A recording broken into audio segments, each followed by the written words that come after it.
విశాఖపట్నం సమీపంలో దాదాపు 1,36,000 కోట్ల రూపాయల పెట్టుబడితో గూగుల్ సంస్థ ద్వారా డేటా సెంటర్ ఏర్పాటుకు అంకురార్పణ జరిగింది. దేశ చరిత్రలోనే ఇది అతిపెద్ద విదేశీ ప్రత్యక్ష పెట్టుబడి అని కేంద్రం ప్రకటించింది. మన దేశంపై అమెరికా అధ్యక్షుడు డొనాల్డ్ ట్రంప్ బుసకొడుతున్న వేళ ఆ దేశానికి చెందిన గూగుల్ సంస్థ ఈ నిర్ణయం తీసుకోవడం గమనార్హం. అతి పెద్ద డేటా సెంటర్ ఏర్పాటుతో విశాఖకు పెట్టుబడుల వరద ప్రవహిస్తుందని ఐటీ రంగ నిపుణులు చెబుతున్నారు. విభజిత ఆంధ్రప్రదేశ్లో కూటమి ప్రభుత్వం తీసుకుంటున్న చర్యల్లో ఇదొక మైలురాయి. భారీ పెట్టుబడి సాధించినందుకు ఆహా అని మురిసిపోవాలి. అయితే పునాదులు కూడా దాటని వైద్య కళాశాలల నిర్మాణాలను చూసి ఆహా అని ఆశ్చర్యపోవాలని చెప్పుకున్న మాజీ ముఖ్యమంత్రి జగన్మోహన్ రెడ్డి అండ్ కో మాత్రం విషం కక్కడం మొదలుపెట్టారు. గూగుల్ ఏర్పాటు చేయనున్న డేటా సెంటర్ వల్ల పర్యావరణం దెబ్బతింటుందని ఏడుపులు లంకించుకున్నారు. జగన్మోహన్ రెడ్డి ముఖ్యమంత్రిగా ఉన్నప్పుడు ఆయన పర్యటనలకు వెళ్లినప్పుడు పచ్చని చెట్లను నరికేసినా పర్యావరణం గురించి ఒక్క నోరు కూడా పెగల్లేదు. ఇంతటితో ఆగకుండా ప్రతిపాదిత డేటా సెంటర్ను తక్కువ చేసి మాట్లాడే ప్రయత్నాలు మొదలయ్యాయి. డేటా సెంటర్ అంటే సాదాసీదా గోడౌన్ లాంటిదని, కంప్యూటర్లను లోపల పెట్టి బయట నుంచి తాళాలు వేస్తారని వెకిలి మాటలు మాట్లాడుతున్నారు. జగన్ అండ్ కోలో ఇంత మనోవికారం ఎందుకు ఏర్పడిందో అంతుపట్టదు. రాష్ట్ర అభివృద్ధిని కాంక్షించేవారైతే తాము అధికారంలోకి వస్తే ముఖ్యమంత్రి చంద్రబాబుని మించి పెట్టుబడులను సాధిస్తామని చెప్పుకోవాలి. అలా కాకుండా పొరుగు రాష్ట్రాలకు ఈర్ష్యగా మారిన ఈ ఒప్పందంపై విషం చిమ్మడం ఏమిటి? దీన్ని బట్టి వారి మెదళ్లు ఎంత విషతుల్యమయ్యాయో అర్థం చేసుకోవచ్చు.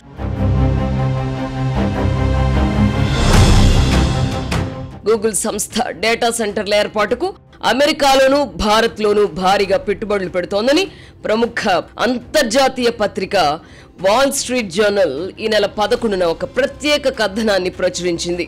ప్రస్తుతం లండన్ పర్యటనలో ఉన్న జగన్మోహన్ రెడ్డికి ఇలాంటి పెద్ద విషయాలు తెలియకపోవచ్చు అంటే అర్థం చేసుకోవచ్చు.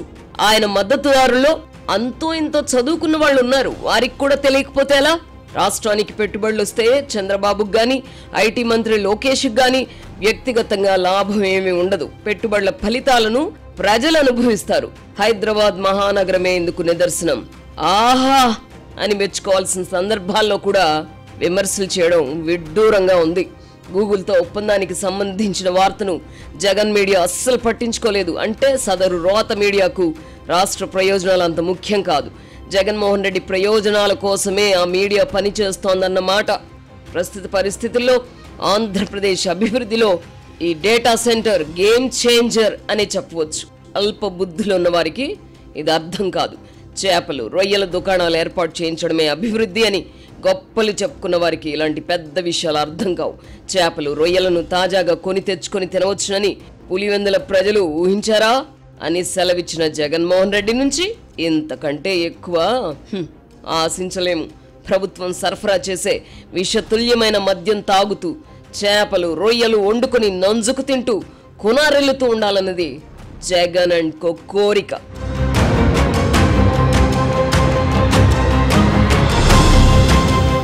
థింక్ బిగ్, డ్రీమ్ బిగ్ అని దివంగత అబ్దుల్ కలాం చెప్పేవారు. జగన్ అండ్ కో నుంచి అంత ఆశించలేం.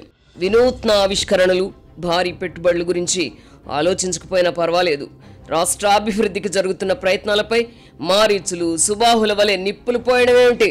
సంక్షేమం పేరిట ప్రభుత్వం విసిరే మెతుకులు తింటూ జనం ఎదుగు బొదుగు లేని జీవితం గడపాలన్నదే జగన్ అండ్ కో అభిలాష. అధికారంలో ఉన్నప్పుడు ఆ దిశగానే అడుగులు వేశారు. ఇప్పుడు కూటమి ప్రభుత్వం ఏర్పడిన తర్వాత పరిస్థితిలో మార్పు మొదలైంది.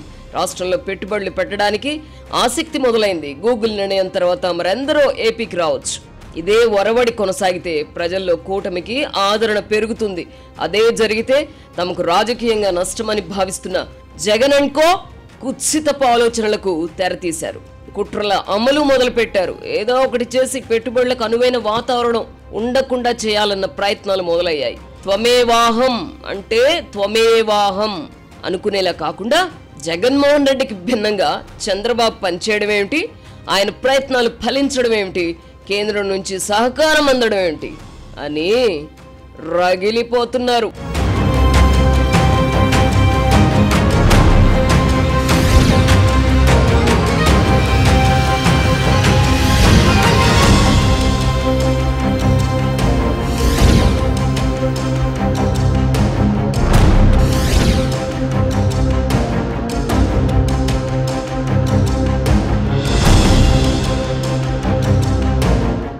ఉల్టా చోర్ కోత్వాల్ కో డాంటే అన్నట్టుగా అధికారంలో ఉన్నంత కాలం విషతుల్యమైన మద్యాన్ని ప్రజలకు విక్రయించి మద్యం కొనుగోళ్లలో అవినీతిని వ్యవస్థీకృతం చేసిన జగన్ అండ్ కో ఇప్పుడు కల్తీ మద్యాన్ని తెర మీదకు తెచ్చింది. ముఖ్యమంత్రి చంద్రబాబు ఆశీస్సులతోనే రాష్ట్ర వ్యాపితంగా కల్తీ మద్యం వ్యాపారం జరుగుతోందని అదే పనిగా ప్రచారం చేస్తున్నారు. నిజానికి కల్తీ మద్యం అమ్మకాలు ఏ ప్రభుత్వం అధికారంలో ఉన్నా జరుగుతూనే ఉంటాయి. కల్తీ సారా, కల్తీ మద్యం తాగి మన తెలుగునాటే కాదు ఇతర రాష్ట్రాల్లోనూ ఎంతో మంది మరణించిన సంఘటనలను చూసాం. ఉమ్మడి ఆంధ్రప్రదేశ్లో గాని, రాష్ట్రం విడిపోయాక గాని ముఖ్యమంత్రులుగా పనిచేసిన వారిలో ఒక్క జగన్మోహన్ రెడ్డి మినహా మరే ముఖ్యమంత్రి కూడా మద్యం ద్వారా సొమ్ములు దండుకునే ఆలోచన కూడా చేయలేదు. వైఎస్ రాజశేఖర్ రెడ్డి కూడా మద్యం ద్వారా వెనకేసుకోవాలని భావించలేదు. కాసులకు కక్కుర్తిపడి విషతుల్యమైన మద్యాన్ని సరఫరా చేసి ప్రజల ప్రాణాలతో చెలగాటమాడిన ఘనత మాత్రం జగన్మోహన్ రెడ్డికే చెందుతుంది. ఇప్పుడు కల్తీ మద్యం గురించి గగ్గోలు పెడుతున్న జగన్ అండ్ కో పాలనలో కల్తీ మద్యం సరఫరా కాలేదా అంటే, జంగారెడ్డితో పాటు మరికొన్ని ప్రాంతాల్లో ఆ మద్యం తాగి పలువురు మరణించిన విషయం అప్పుడే మర్చిపోతే ఎలా? గతంలో ఏమి జరిగినా చర్యలు ఉండేవి కావు. ఇప్పుడు మొలకల చెరువులో ఈ వ్యవహారం బయటకు రాగానే బాధ్యులందరినీ ప్రభుత్వం అరెస్ట్ చేసింది.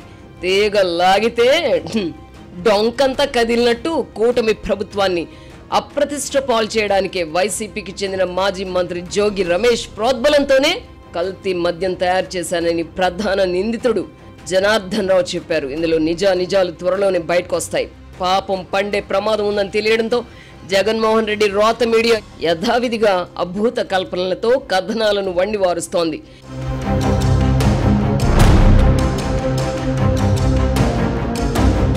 ఈ క్రమంలో ప్రజలకు నిజాలు చెప్పాలని ప్రయత్నిస్తున్న ఆంధ్రజ్యోతి పత్రికపై మాజీ మంత్రి పేర్ని నాని విషం కక్కుతున్నారు. ఆంధ్రజ్యోతి కథనాలు జిగుప్సను కలిగిస్తున్నాయని ఆయన నోరు పారేసుకున్నారు. నిజానికి ఒకప్పుడు సౌమ్యుడిగా పేరున్న నాని వైసీపీలో చేరిన తర్వాత వ్యవహరిస్తున్న తీరు జిగుప్సాకరంగా ఉంది. రాజశేఖర్ రెడ్డి ముఖ్యమంత్రిగా ఉన్నప్పుడు ఆయన కాంగ్రెస్ పార్టీలో ఉండేవారు. అప్పుడు ఆయన ప్రవర్తన సంస్కారవంతంగా ఉండేది. జగన్మోహన్ రెడ్డితో చేతులు కలిపిన తర్వాత ఆయన ప్రవర్తన మారింది. మంచివాడు అనిపించుకున్న పేర్ని నాని వంటి వారు కూడా వివేకం మరచి విఘ్నత లేకుండా మాట్లాడడం చూస్తుంటే వారు ఏదైనా వైరస్ బారిన పడ్డారా అన్న అనుమానం కలుగుతుంది. లేని పక్షంలో మంచి వాళ్ళు కూడా జగన్ పక్షం చేరగానే హద్దు అదుపు లేకుండా ఎలా వ్యవహరించగలరు?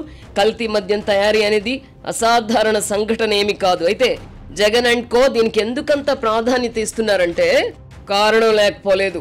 మద్యం ద్వారా నేనొక్కడినే సొమ్ములు వెనకేసుకోలేదు, ప్రస్తుత ముఖ్యమంత్రి చంద్రబాబు కూడా అదే పని చేస్తున్నారని ప్రజలను నమ్మించడానికే ఈ తాపత్రయం. అదే సమయంలో మద్యం కుంభకోణంలో సిట్ దర్యాప్తు నుంచి ప్రజల దృష్టిని మళ్లించడం కూడా వారి లక్ష్యం కావచ్చు. జగన్మోహన్ రెడ్డి ఒక పార్టీకి అధిపతి కనుక ఇలాంటి ట్రిక్కులు చేయడంలో ఆశ్చర్యం ఉండకపోవచ్చు. చంద్రబాబుపై రాజకీయంగా బురద జల్లడాన్ని కూడా అర్థం చేసుకోవచ్చు. కానీ రాష్ట్రంపై కూడా విషం చిమ్మాలనుకోవడం ఏమిటి? అభివృద్ధిని అడ్డుకోవడానికి ప్రయత్నించడం ఏమిటి? ఈ క్రమంలో జగన్ అండ్ కో గత కొంతకాలంగా చేస్తున్న ప్రచారం, అమలు చేస్తున్న కుట్రలను పరిశీలిస్తే వారికి ఇలాంటి విషపూరిత ఆలోచనలు ఎలా వస్తాయో అని ఆశ్చర్యం వేస్తుంది. ప్రభుత్వ వైఫల్యాలను ఎత్తి చూపడంలో తప్పు లేదు. ప్రజల తరపున ప్రతిపక్షంగా పోరాటం చేయడం కూడా వారి హక్కు. అంతేగాని జరగనది జరిగినట్టుగా, ఏమీ లేని చోట విద్వేషాలు రగిలించే ప్రయత్నాలు చేయడం, కులాల కుంపట్లు రగిలించడం ఏంటి? దారి తప్పిన రాష్ట్రాన్ని గాడిలో పెట్టాలంటే కూటమి ప్రభుత్వం మరో 15 ఏళ్లు అధికారంలో ఉండాల్సిందేనని ఉప ముఖ్యమంత్రి జనసేనాని పవన్ కళ్యాణ్ పదే చెబుతున్నారు. తెలుగుదేశం జనసేన మధ్య విభేదాలు రాకపోతాయా? చంద్రబాబు పవన్ కళ్యాణ్ కొట్టుకుని విడిపోకపోతారా అని జగన్ అండ్ కో ఇప్పటి వరకు ఆశగా చూశారు. తాజాగా పవన్ కళ్యాణ్ చేస్తున్న ప్రకటనలతో వారి ఆశలపై నీళ్లు చల్లినట్టయింది. దీంతో అవకాశం కోసం ఎదురు చూస్తున్నారు. గత కొంతకాలంగా క్షేత్రస్థాయిలో తెలుగుదేశం జనసేన మధ్య తగవులు పెట్టడానికి చెయ్యని ప్రయత్నం లేదు. అయితే వారికి నిరాశే మిగిలింది. ఈ సందర్భంగా ఉప ముఖ్యమంత్రి పవన్ కళ్యాణ్ను అభినందించాల్సిందే. కాపుల ముసుగులో జగన్మోహన్ రెడ్డి మద్దతుదారులు ఎంతగా రెచ్చగొడుతున్నా ఆయన సంయమనమే పాటిస్తున్నారు. జన సైనికులకు కూడా దిశానిర్దేశం చేస్తున్నారు. రాష్ట్రం బాగుపడాలంటే కనీసం 15 ఏళ్ల పాటు కూటమి అధికారంలో కొనసాగాలని సూచిస్తున్నారు. అయితే అవతలున్నది జగన్ అండ్ కో హుందాతనంతో కూడిన రాజకీయాలను ఆ గుంపు నుంచి ఆశించలేం.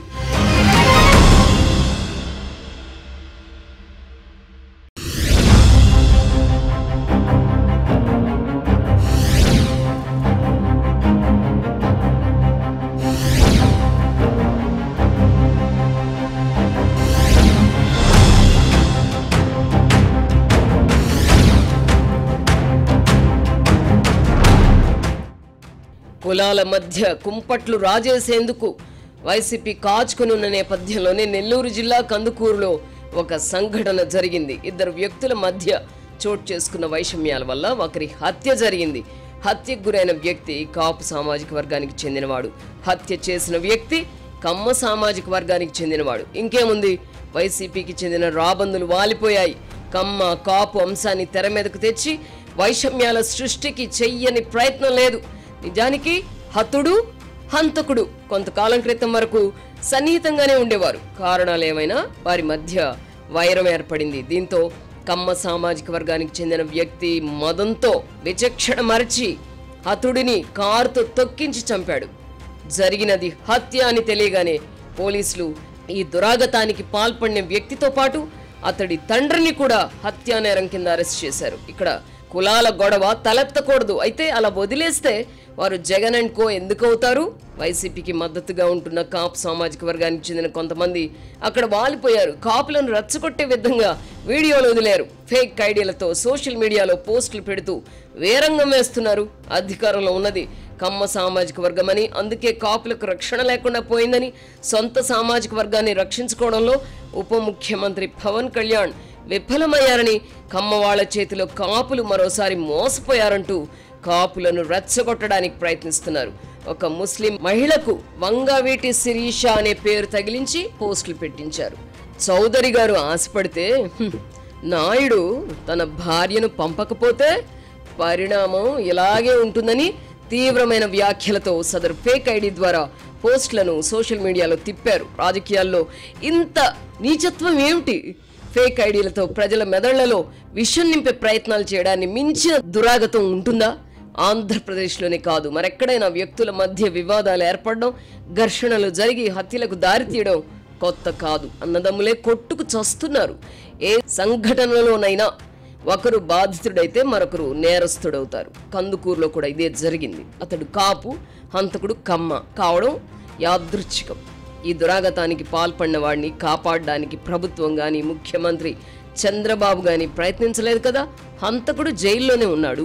అధికారంలో ఉన్నప్పుడు పవన్ కళ్యాణ్ అనేక విధాలుగా అవమానించడమే కాకుండా ఆయన నటించిన సినిమాలు కూడా నడవకుండా అడ్డుపడిన జగన్ అండ్ కో ఇప్పుడు కాపులను రెచ్చగొట్టడం చూస్తే వారి ఆంతర్యం అర్థం చేసుకోవచ్చు. ఎలాగైనా కూటమిలో చిచ్చు పెట్టాలి, చంద్రబాబు పవన్ కళ్యాణ్ మధ్య విభేదాలు సృష్టించాలి.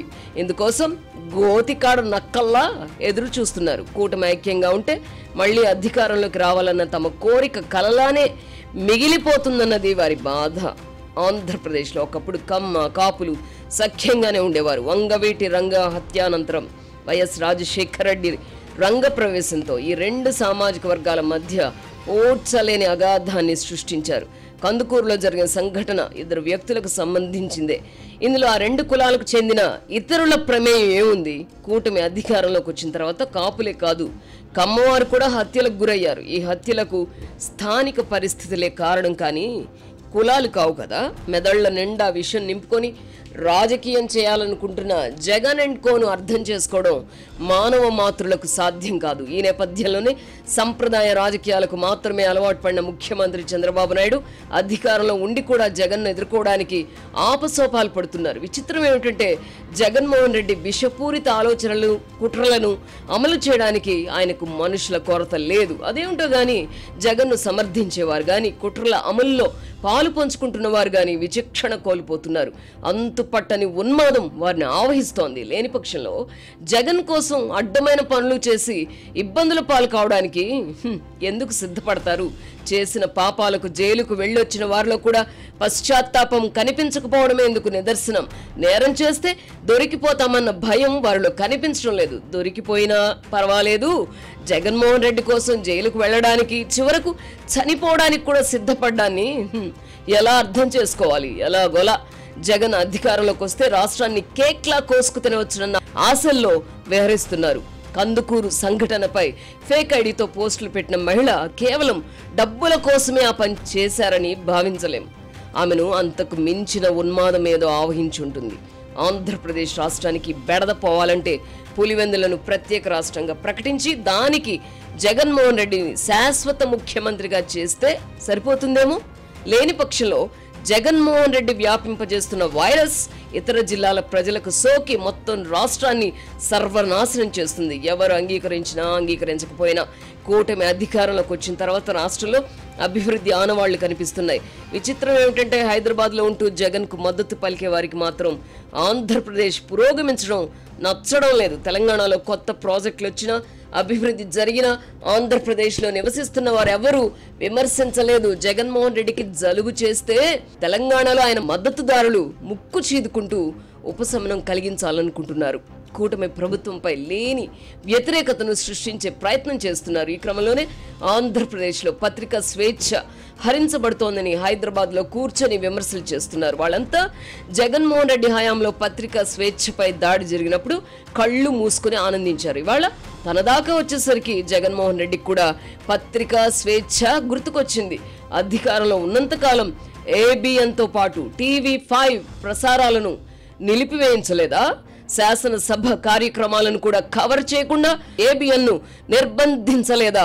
CID పోలీసులతో ఆంధ్రజ్యోతి పత్రిక పైన సిబ్బంది పైన కేసులు పెట్టించారు. ఆ కేసులకు సంబంధించి ఇప్పటికీ కోర్టులకు హాజరవుతున్నాం కదా. అధికారం కోల్పోయిన తర్వాత కూడా మా సంస్థలను దూరం పెట్టడం నిజం కాదా? జగన్ కార్యక్రమాలు, వైసీపీ నిర్వహించే విలేకరుల సమావేశాలకు ఆంధ్రజ్యోతి ABNలపై నిషేధాన్ని కొనసాగిస్తూనే ఉన్నారు కదా. చివరకు నాపై కూడా దేశద్రోహం సెక్షన్ల కింద కేసులు పెట్టారు కదా. ఇప్పుడు పత్రికా స్వేచ్ఛ గురించి గొంతు చించుకుంటున్న వాళ్ళు అప్పుడు నోరు కట్టేసుకోవడానికి కారణం ఏంటి? పత్రికా స్వేచ్ఛ అనేది రాజ్యాంగం కల్పించిన హక్కు అని అప్పుడు గుర్తుకు రాలేదా? నీవు నేర్పిన విద్యనే నిరజాక్ష అన్నట్టుగా ప్రస్తుతం కూటమి ప్రభుత్వం వ్యవహరిస్తుండడాన్ని తప్పుబట్టే నైతిక హక్కు జగన్ అండ్ కోకు ఉందా? నాటి బాధితుల ఆక్రందనలు మీకు శ్రవణానందకరంగా ఉండి ఉండొచ్చు. ఇప్పుడు మీ ఆక్రందనలు కూడా ఇతరులకు అదే విధంగా శ్రవణానందకరంగా ఉంటాయని సరిపెట్టుకోండి. అందుకే ధర్మో రక్షతి రక్షిత అని అంటారు. నాడు అధికారం మదంతో విర్రవీగినందుకు ఇప్పుడు ఫలితం అనుభవించాలి కదా. ఇప్పుడు అద్దెకు తెచ్చుకున్న గొంతులు మీకు అనుకూలంగా మాట్లాడవచ్చు, మీకు మద్దతుగా మాట్లాడవచ్చు. అయితే అలాంటి గొంతుకులకు విలువ ఉండదు. దుష్ట సంప్రదాయాలను నెలకొల్పే ముందే ఆలోచించుకోవాలి. రేపు మనకు అదే గతి పడుతుందని తెలుసుకోవాలి కదా. అప్పట్లో ABN ప్రసారాల నిలిపివేతపై న్యాయస్థానాలు ప్రశ్నించగా మాకేం సంబంధం అని బుకాయించారు. అప్పుడు మీరు ఏర్పాటు చేసిన దారిలోనే ఇప్పుడు అధికారంలో ఉన్నవారు నడిస్తే ఎలా తప్పుపట్టగలరు? సాటి మీడియాను రాజకీయ ప్రత్యర్థులుగా ప్రకటించుకున్నదెవరు? ఇప్పుడు మీ మీడియాను కూడా అధికారంలో ఉన్నవారు తమ ప్రత్యర్థిగానే భావించడంలో తప్పేముంది? అధికారం శాశ్వతమని విర్రవీగిన వారికి ప్రకృతి గుణపాఠం నేర్పుతుంది. అన్యాయం, అక్రమం, దుర్మార్గం, దారుణమని ఇప్పుడు ఎంత ఘోషించినా అది అరణ్య రోదనే అవుతుంది. ఇప్పటికైనా జగన్మోహన్ రెడ్డి అండ్ కో బాధ్యతగా వ్యవహరిస్తే మంచిది. అలా కాకుండా తాము కాకుండా ఎవరు అధికారంలో ఉన్నా రాష్ట్రం సర్వనాశనం అవుతుందని నిత్యం గగ్గోలు పెట్టినా నిజమేమిటో తెలుసుకోలేని స్థితిలో ప్రజలు లేరు.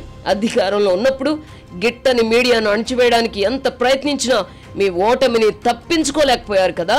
ఇప్పుడు కూటమి ప్రభుత్వం కూడా నిజంగా తప్పు చేస్తే దాన్ని శిక్షించే విషయం ప్రజలే చూసుకుంటారు. అయితే ముందుగా మీ విశ్వసనీయత ఏపాటితో తెలుసుకుంటే మంచిది. రాష్ట్రానికి మంచి జరిగినప్పుడు కూడా హర్షించలేని మనస్తత్వం ఉన్న వాళ్ళను ఆ దేవుడే కాపాడాలి.